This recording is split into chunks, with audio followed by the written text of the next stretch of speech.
And then, of course, we're not scheduling for robots. We're scheduling for actual humans that also have their own needs around all of this stuff that we need to be keeping in mind.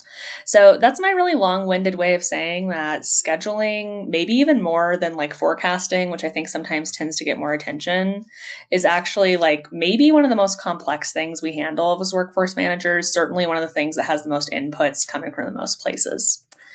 And if you're trying to manage this manually in an old school way, there's just so much room for not just like pulling your hair out with this being a labor intensive process, but also things getting lost in the cracks. Like I'm sure everyone here has probably been in the moment where you accidentally violate a labor law, or maybe you schedule over an important meeting, or somebody had PTO on the calendar and now it's gone.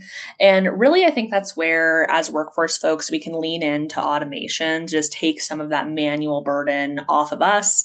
Because again, just like how we're not scheduling robots, we're not robots either that are going to just algorithmically keep track of every single thing we have to look out for.